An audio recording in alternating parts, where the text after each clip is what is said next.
दो छोटे बच्चों की बलि चढ़ा दूं तो फिर मुझे काले जादू की सारी विद्या प्राप्त हो जाएगी और मैं इस दुनिया की सबसे बड़ी शक्तिशाली जादूगरनी बन जाऊंगी।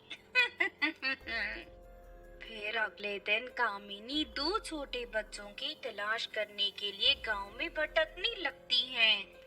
तभी उसे घर के सामने दो भाई बहन खेलते हुए दिखाई देते हैं। फिर कामिनी उन दोनों बच्चों को आइसक्रीम का लालच देकर अपने घर ले जाकर उन दोनों को रस्सियों से बांध देती है। फिर जब करीब आधी रात होती है तब कामिनी उन दोनों बच्चों की आंखों में लाल मिर्च डालकर उन्हें आग के सामने बैठा देती है। लेकिन तभी अचानक कामिनी के घर का दरवाजा तोड़कर गांव वाले अंदर दाखिल हो जाते हैं। ये देखो, इस दुष्ट औरत ने मेरे दोनों मासूम बच्चों को कैद कर रखा है। चलो सब लोग इसे मिलकर जान से मार दो।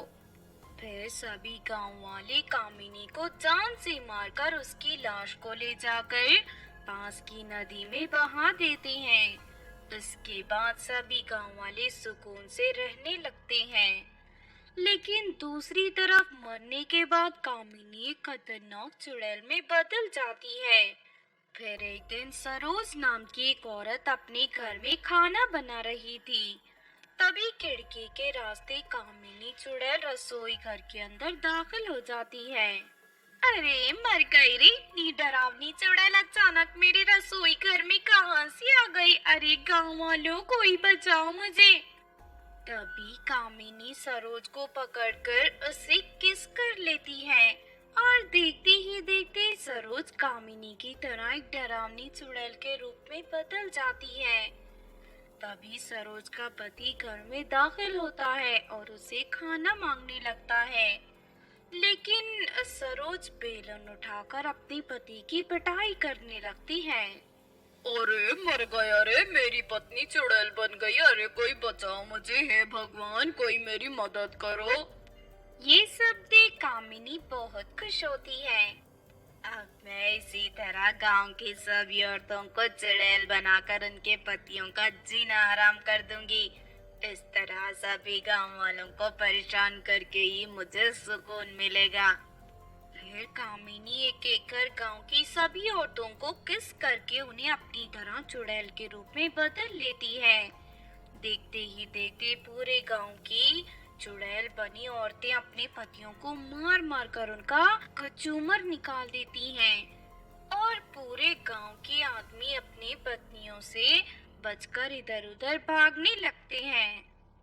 अरे लगता है हम सभी की पत्नियों के ऊपर कोई चुड़ैल हावी हो गई है। अगर अपनी जान बचाना चाहते हो तो इस गांव को छोड़कर भाग चलो, वरना हम सबकी पत्नियां हमारा खून चूसकर हमें जान से मार देंगी। फिर देखते ही देखते सभी आदमी गांव छोड़कर भागने लगते हैं। तभी पेड़ के ऊपर बैठी एक जादूगरनी ये सब देखकर हैरान रह जाती है। जादूगरनी फौरन उन लोगों को रोककर उनके गांव छोड़ने का कारण पूछने लगती है। अरे क्या हुआ, तुम सब लोग इस तरह गांव छोड़कर क्यों भाग रहे हो? आखिर क्या बात है? अरे क्या बताए जादूगरनी जी, हम सभी की पत्नियों के शरीर में चुड़ैल आ गई है। अगर हम लोग गांव में रुके तो हमें से कोई नहीं बचेगा, इसीलिए हम लोग गांव छोड़कर भाग रहे हैं। देखो, तुम लोगों को इस तरह भागने की जरूरत नहीं है, मैं सब संभाल लूंगी, चलो मेरे साथ। उसके बाद जादूगरनी उन सभी आदमियों को लेकर उनके गांव पहुंच जाती है। फिर जादूगरनी अपनी थैली से जादुई रस्सी निकालकर उसे हवा में उछाल देती है। उसके बाद वो जादुई रस्सी हवा में उड़ती हुई सीधा कामिनी चुड़ैल के पास पहुंच जाती है। फिर वो जादुई रस्सी कामिनी को जकड़कर उसे घसीटते हुए जादूगरनी के पास ले आती है। इसी चुड़ैल ने तुम सबकी पत्नियों को चुड़ैल के रूप में बदला है। मेरी बात ध्यान से सुनो चुड़ैल, तू अपने आप को बचाना चाहती है तो इसी वक्त गांव की सभी औरतों को पहले की तरह ठीक कर दे, वरना मैं तुझे अपने भूतिया कुत्ते के सामने डाल दूंगी। फिर वो तुझे नोच नोच कर खा जाएगा। नहीं नहीं, मुझे कुछ मत करना, मैं तुम्हारी बात मानने के लिए तैयार हूँ। उसके बाद कामिनी चुड़ैल बनी गांव की सभी औरतों को एक एक करके दोबारा किस करना शुरू कर देती है। और देखते ही देखते वो सारी औरतें फिर से अपनी असली रूप में आ जाती हैं। लेकिन तभी जादूगरनी कामिनी को पकड़कर एक कांच की बोतल में बंद कर देती है। अरे नहीं, ये तो धोखा है। तुमने तो कहा था कि अगर मैं तुम्हारी बात मानूंगी तो तुम मुझे आजाद कर दोगी।